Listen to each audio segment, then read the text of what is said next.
Komið sæl og velkomin heim í stofu. Ég heiti Bryndís Svavarsdóttir. Í dag 4. sunnudagur eftir páska og þema dagsins að vaxa í trú. Lexían leggur áherslu á að við breytumst þegar trúin fær að setjast að í hjörtum okkar. Pistillinn minnir okkur á að allar gjafir sem við njótum komi að ofan. Og Guðspjallið sem ég ætla að tala út frá segir okkur hvað synd, réttlæti og dómur. En við skulum byrja þessa stund á því að signa okkur og við segjum saman í nafni Guðs Föður, Sonar og Heilags Anda. Amen. Guðspjallið úr Jóhannesar Guðspjalli 16. kafla og hljóðar þannig og það Jesús sem talar. En nú fer ég til hans sem sendi mig og enginn ykkar spyr mig hvert ferð þú. En hryggð hefur fyllt hjörtu ykkar af því að ég sagði ykkur þetta. En ég segi ykkur sannleikann, það ykkur til góðs að ég fari burt, því að ef ég fer ekki kemur hjálparinn ekki til ykkar. En ef ég fer sendi ég hann til ykkar og þegar hann kemur mun hann sanna heiminum hvað synd, réttlæti og dómur. Syndin að þeir trúðu ekki á mig, réttlætið að ég fer til Föðurins og þeir sjáu mig ekki lengur og dómurinn að höfðingi þessa heims dæmdur. Enn hef ég margt að segja ykkur en þið geti ekki skilið það nú. En þegar andi sannleikans kemur mun hann leiða ykkur í allan sannleikan. Það sem hann segir ykkur hefur hann ekki frá sjálfum sér. Heldur mun hann segja ykkur það sem hann heyrir og kunngjöra ykkur það sem koma á. Hann mun gera mig dýrlegan því að mínu mun hann taka og kunngjöra ykkur. Allt sem Faðirinn á mitt, því sagði ég að hann tæki af mínu og kunngjörði ykkur. Þannig hljóðar hið heilaga Guðspjall. Já, þema dagsins að vaxa í trú. Fyrstu versin í textanum virðast lýsa vonsvikni Jesú yfir að lærisveinarnir hafi ekki áhuga eða hafi ekki skilið að hann sé á förum.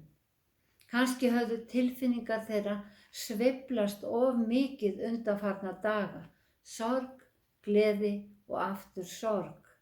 Því áður en Jesús birtist þeim upprisinn voru þeir í sorg, hræddir og höfðu læst sig inni. Við upprisu hans breyttist hryggðin í fögnuð og nú var Jesús að búa þá undir að hann færi frá þeim aftur. Nú stigi hann upp til himins, til Föðurins og þeir sæju hann ekki aftur fyrr á efsta degi. Gleðin yfir upprisunni hefur breyst í hryggð, eins og það gerist á skilnaðarstundum. Dauði og upprisa Jesú var að baki, en fyrir þeim sjálfum lágu ofsóknir vegna fylgis þeirra við Jesú og hinnar nýju trúar á hann. En Jesús ætlaði ekki að skilja þá eftir umkomulausa. Hann ætlaði að senda þeim heilagan anda, hjálparan sem myndi styðja þá, styrkja, kenna og auka þeim skilning og visku í boðunarstarfinu. Og starf heilags anda einnig enn í dag að leiða heiminn í allan sannleikan, meðal annars baráttuna tignirnar og völdin, við heimsdrottna þessa myrkurs, við andaverur vonskunar í himingeimnum, eins og Páll orðaði það í Efesusbréfinu. Í dag heldur heilagur andi áfram verki sínu, því verki sem að Jesús byrjaði á og hann leiðir okkur í allan sannleikan. Hans verk að sanna heiminum hvað synd, réttlæti og dómur. Baráttan fylgi, eins og í venjulegum kosningum. Og í himingeimnum bara 2 frambjóðendur, fulltrúi hins góða og fulltrúi hins illa. Og hið illa beitir vélabrögðum, blekkir, flagð undir fögru skinni. Jesús sigraði í einvíginu milli þeirra tveggja, eins og Páll segir í Rómverjabréfinu. Syndin kom í heiminn fyrir einn mann og dauðinn með syndinni.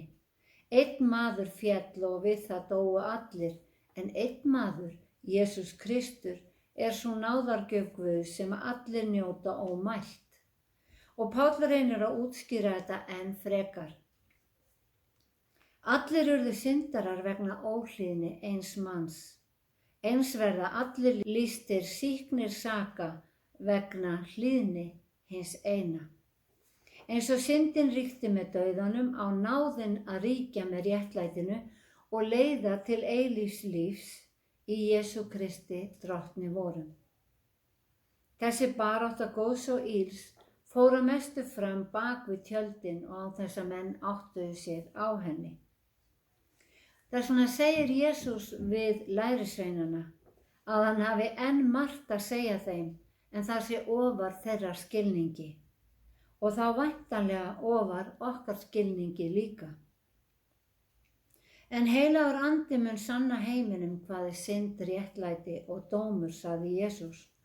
Og hann hélt áfram, syndin að þeir trúðu ekki á mig. Réttlætið að ég fer til föðurins og þeir sjá mig ekki lengur og dómurinn að höfðingi þessa heims dæmdur. Já, syndin vantrú.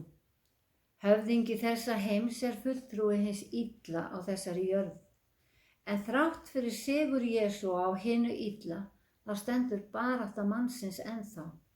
Við lifum í heimi þar sem finnst bæði gott og illt og því miður hafa ill öfl yfirhöndina á stórum svæðum heims.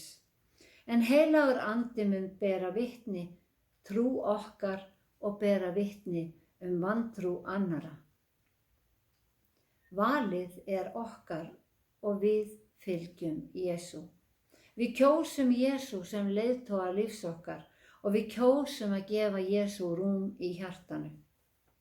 Og í lexíunni segir Drottinn Guð, ég mun gefa ykkur nýtt hjarta og leggja ykkur nýjan anda í brjóst.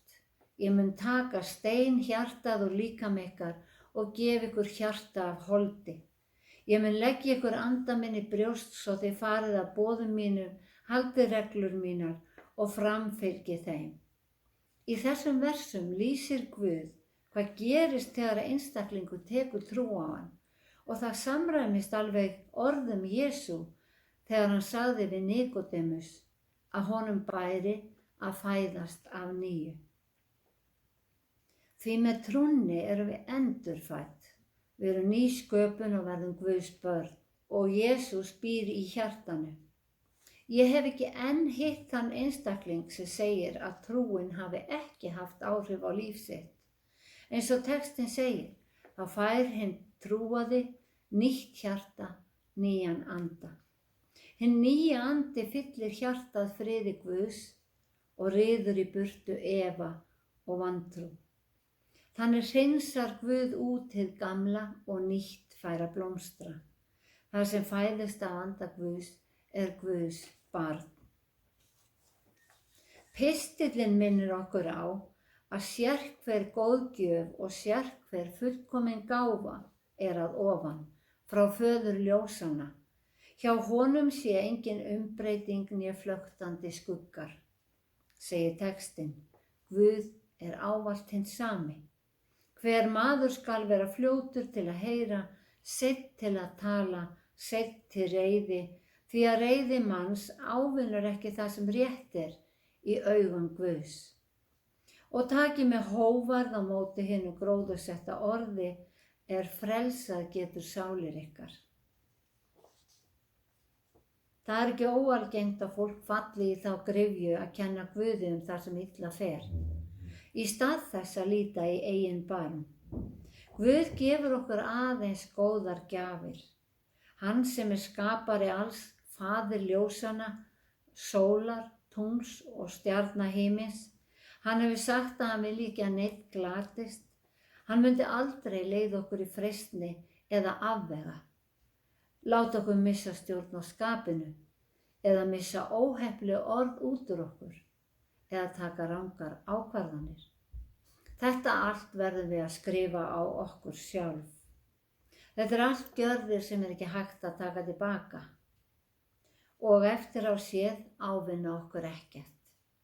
Guð hvetur okkur eins og textinn segir til sjálfstjórnar, vera sein til reiði, hugsa áður en við tölum og taka með hógværð við orði Guðs sem getur frelsað sálir okkar og við vöxum af í trúnni. Orð Guðs hefur aðeins góðar leiðbeiningar fyrir okkur og í göngunum með Guði vex trú okkar og styrkist. Og það er einmitt þema dagsins að vaxa í trú. Og það er eins með trúarvöxtin og annan vöxt. Það er nauðsynlegt að hlúa að fræinu sem var sáð í upphafi, vökva, gefa næringu og reyta illgresið í kring, svo það kæfi ekki sprotann. Við verðum að gefa Guði tíma með hlustun, lestri og íhugun merkingar textans og við hljótum yfirgnæfandi blessanir. Kristur hefur þegar unnið baráttuna milli hins góða og illa. Hann sigraði hana með kærleika sínum og biður okkur að gera hið sama eins og Páll segir í Rómverjabréfinu. Lát ekki hið illa sigra þig, heldur sigra þú illt með góðu. Berið sama hug til allra, verið ekki stórlát, umgangist fúslega lítilmagna, oftrestið ekki eigin hyggindum, gjaldið engum illt fyrir illt. Hafi frið við alla menn að því leyti sem unnt er og á ykkar valdi. Leitið ekki hefnda sjálf, mín elskuðu, látið reiði Guðs að refsa eins og ritað er. Mín er hefndin, ég mun endurgjalda, sagði Drottinn. Látum Drottinn hefndina, því reiði og biturð veldur okkur sjálfum vanlíðan, en kærleikurinn gefur okkur vellíðan. Ef við lifðum samkvæmt hefndum, eins og til dæmis auga fyrir auga og tönn fyrir tönn, þá væri heimurinn bæði blindur og tannlaus. En ef hver og einn hugsar að rækta kærleiksrík samskipti, getur fyrirgefið sjálfum sér, sem er ofta erfiðasta sem við gerum, og getur fyrirgefið öðrum, eins og kristin kenning býður okkur að gera, þá verður heimurinn betri. Þökkum Guði fyrir blessanir hans, að Jesús hefur þegar sigrað hið illa, að orð Guðs getur frelsað sálir okkar og biðjum að við megum enn eflast og vaxa í trúnni. Drottinn blessi þig og varðveiti þig, Drottinn láti sína ásjónu lýsa yfir þig og sé þér náðugur, Drottinn upplyfti sínu augliti yfir þig og gefi þér frið. Í Jesú nafni, Amen.